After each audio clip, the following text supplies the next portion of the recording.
Let's start with the mouthpiece. First of all, always remove the mouthpiece from the neck when you're finished playing.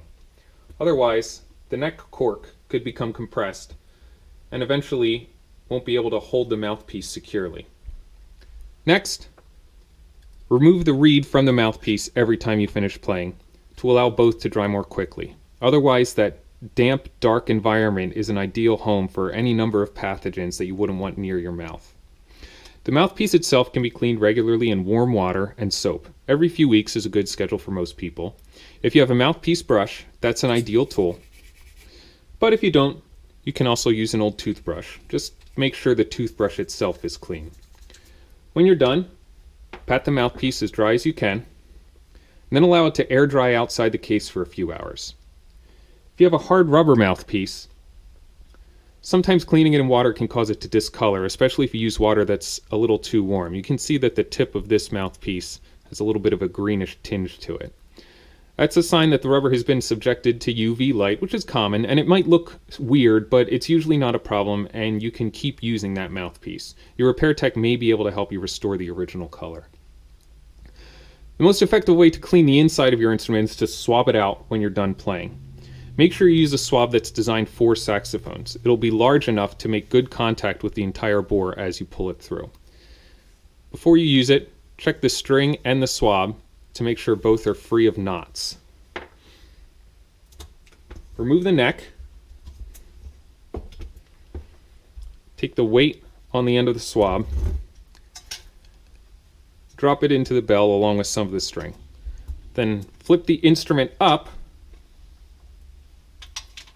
and give it a little shake so that the weight can move into the body tube, come down, and emerge from the end. There it is. And just pull through. Look down the bore and see if it appears dry. If it doesn't, keep swabbing until it does. You might also have something called a pad saver. This one is for saxophone necks, but they make a large cone-shaped one that fits inside the body tube. They work well as swabs as long as you don't leave them in the instrument, unfortunately is what most people do. I'd liken that to drying yourself off after a shower and then wearing the wet towel under your clothes. You don't want to keep that moisture inside the body of the instrument. To use these effectively, just run in and out, and then allow the pad saver to dry outside your case.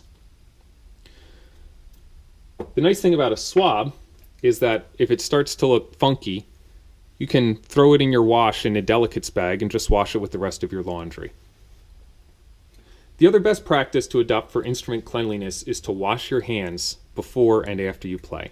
For some people, the oils on their hands can cause premature wear or corrosion of the mechanism. But for the rest of us, it's just good to avoid getting any foreign dirt or contaminants on your instrument. Other things you can do to keep your instrument clean are to wipe down the exterior, especially if you've been playing outside on a hot day or under the lights of a stage and your hands are sweaty. Just use a clean, lint-free rag and be careful of the pads as you go. Always wipe away from the pads. There's no need to use any sort of cleaning products or polish. Keeping your instrument clean can help the pads last longer because they're less likely to collect and hold water, and in some cases can prevent rust or other corrosion from developing in the mechanism. Now let's talk about a few common problems that you can diagnose and fix at home. If your sax has lost its mouthpiece cork or a piece of the cork has broken off, don't attempt to re-glue it. Just take some masking tape or painter's tape and wrap it around the end of the neck. Grease it generously with cork grease, and that can last anywhere from a few days to a few weeks, depending. Now some mechanical issues. If it seems like your sax has stopped working completely, or it squeaks and only plays high notes, the most common culprit is a bent octave key on the neck. There are two octave keys on the saxophone, this one on the neck, and this one on the body. The body octave key should only open when playing notes from middle D up to G sharp,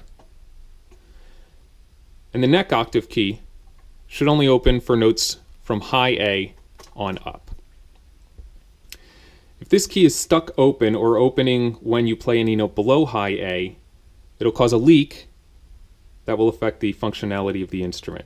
Usually the cause is that this loop on the underside of the key has become bent. And you can see here that this neck octave key is hanging open. Both of these keys should be closed when they're at rest. Before attempting to fix it, inspect the rest of the octave mechanism and make sure that nothing else is bent or damaged. Check these posts to make sure that they're not pushed into the body, and then make sure that this rod appears straight. If either of those things look wrong, take the instrument to a technician as soon as possible. If they look okay, then we can proceed with trying to correct the loop on the neck octave key.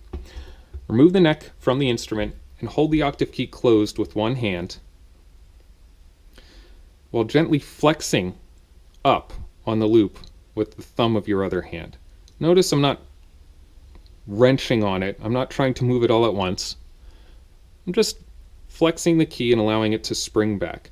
Most saxophone keys are springy enough that they'll respond to this, but it may take a couple minutes for you to get just the right amount of force. It's better to go slowly and not move it enough than to move it too far. Now put the neck back on the instrument. If you've done things correctly, there will be a gap between that loop and this pin on the body. You can see there's a little gap there. So now, if I finger a high A, the key opens, but if I'm not, it's at rest. The key isn't quite opening far enough as far as I'd like, so I probably went a little too far. If that's the case, you can flex the loop back down a little bit to correct it.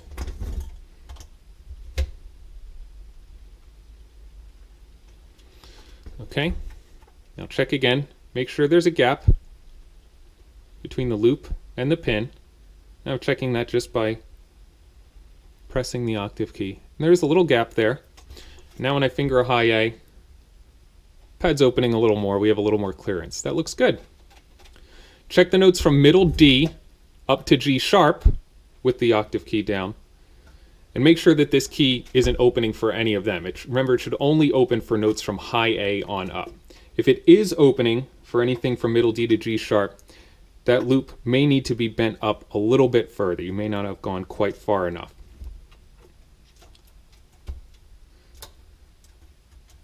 Another common issue would be that you can play notes in the left hand of the instrument, but nothing using the right hand.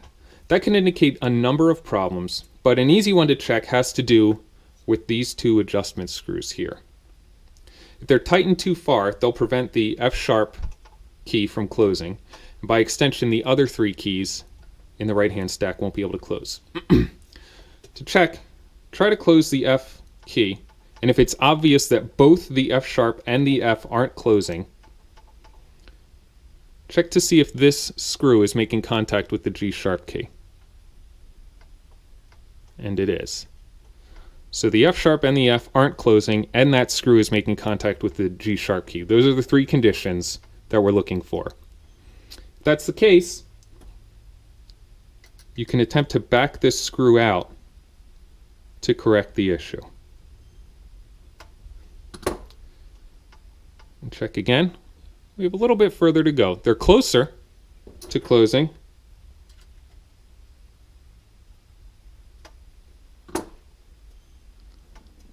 That's better. Now you don't want to go too far, because if you do, this cork on this screw will no longer make contact with the G sharp key, and then you won't be able to play any of the notes using the bell keys. That's how interconnected every part of the saxophone mechanism is. So that's how we correct that issue. Now, another issue that can happen with the other adjustment screw here, if you see that the F and F sharp, again, aren't closing, it's very obvious that neither of them are closing, but now you can see there's no contact between this screw and the G sharp key. There's a gap there. That tells us that there's likely a problem with this other adjustment screw here, which controls the B flat bis, the 1-in-1 B flat. So what we do in that case, give this screw about a half turn back and see if it's making things any better. Looks like they're going down a little further. Give it another half turn. It's definitely making the problem better. If that's not making the problem better, return this screw to the position it was in before and give your technician a call. But we're making progress, so we're going to see if we can get these keys to close. Just a little bit further. Again, we don't want to go too far because then we won't be able to play the 1 and 1 B flat. But now, F and F sharp are closing. You can check the other keys in the right hand stack too. E closes and D closes. That's that sorted out. Because the mechanism on a saxophone is so intricate and interconnected and complex, there are a lot of issues that can arise, and it's difficult to diagnose or repair many of them without a thorough understanding of the mechanism. If your saxophone is in good working order, the best thing you can do is spend a few minutes studying the mechanism. Which keys close which other keys, and how do they connect? Are there screws to adjust those relationships, as we saw here, or are there just pieces of silencer material glued to the instrument, as you can see with these connections between the F, E, D, and the F sharp. If you can understand how the instrument works before it breaks, you will be in a better position to at least diagnose problems when something goes wrong, even if you aren't equipped to fix them. A couple other things about saxophone mechanisms. If you lose a key guard screw, it's best not to try to replace it with another screw. Better to use either a twist tie or a piece of pipe cleaner looped through and twisted together to hold that guard in place. It will prevent the threads from getting damaged, and it'll be easier for your technician to remove that when you bring the instrument in for service and replace it with the correct sized screw. Finally, one last note on the neck. If you find it's difficult to insert the neck into its socket, first, inspect the end of the tenon for dents or damage. If it's not round or you see any other signs of damage, don't attempt to force it into the socket because it can become stuck or damage the socket. If, however, it looks okay but it's just a little tight, try cleaning the tenon and socket with some rubbing alcohol or denatured alcohol and a cleaning cloth. Just apply some alcohol to the cloth. I keep it in this little needle oiler. And then wipe down the tenon and the socket. You may be surprised at how much debris you pull out. You can see I got a lot of green gunk on there. After you do that, try it again and see if it's easier to insert the neck. If it's not, that's a reason to call the technician.